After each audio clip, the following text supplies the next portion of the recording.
श्रीराम समर्थ 19 जूनचे प्रवचन. मी कोणीतरी आहे ही वृत्ती घातक. पुष्कळ लोकांच्या अडचणी ऐकून असा विचार मनात आला की जगातल्या सर्व दुःखांचे मूळ देहदुःख आणि पैशाची टंचाई ह्यांत मुख्यतः साठविलेले आहे.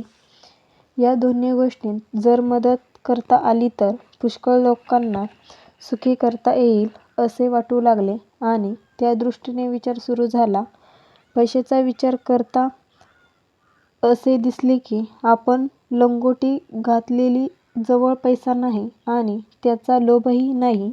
आता दुसऱ्याला पैसा द्यायचा म्हटले म्हणजे त्याचा प्रथम आपल्या ठिकाणी लोभ उत्पन्न केला पाहिजे, तरच तो मिळवावा अशी बुद्धी उत्पन्न होईल. नंतर पैसे मिळविणे आणि त्याच्यानंतर तो गरजवंताला देणे. पण हे करणे वाटते तितके सोपे नाही, कारण दुसऱ्याला देण्याकरिता पैसा मिळवावा म्हणून जो लोभ प्रथम आपल्या ठिकाणी उत्पन्न केला तोच पैसा सोडताना आपल्या आड येईल आणि दुसऱ्याला पैसा देण्याची बुद्धी मारेल.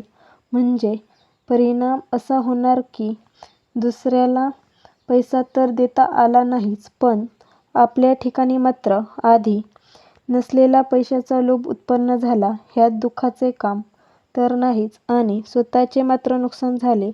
दुसरी बाब देहदुःखाची.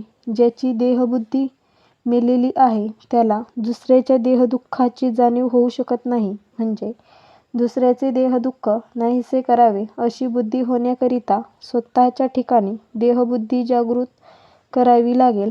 समजा इतके केले आणि दुसऱ्याचे देहदुःख निवारले तरी त्याला पुन्हा देहदुःख भोगावे लागणारच नाही असे कसे होईल?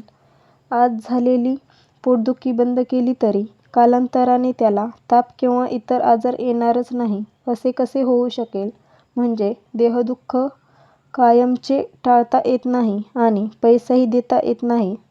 अशाने जगाला सुखी तर करता येत नाहीच, पण आपल्या स्वतःच्या ठिकाणी मात्र नसते.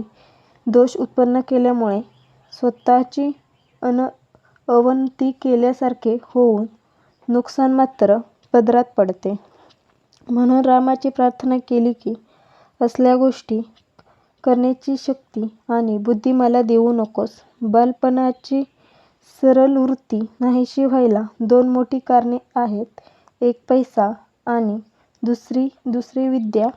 दोन्हींपासून मी कुणीतरी श्रेष्ठ आहे ही वृत्ती उत्पन्न होते आणि ती घातक असते. मी कुणीतरी आहे असे वाटण्यापेक्षा मी कुणाचा तरी आहे असे वाटणे हिताचे आहे. जगातले अत्याचार, अनिती, अधर्म, असमाधान या सर्वांचे कारण हेच की मनुष्य जास्त लोभी झाला आहे. देवाची ज्याच्यावर कृपा आहे त्याला तो पोटापुरता पैसा देतो, पण ज्याची परीक्षा पाहायची त्याला भगवंत जास्त पैसा देतो. आजचा बोध. आपल्याला हव्या त्या गोष्टी देण्यामध्ये भगवंताची खरी कृपा नसून असेल त्या परिस्थितीमध्ये आपले समाधान टिकणे ही त्याची कृपा होय.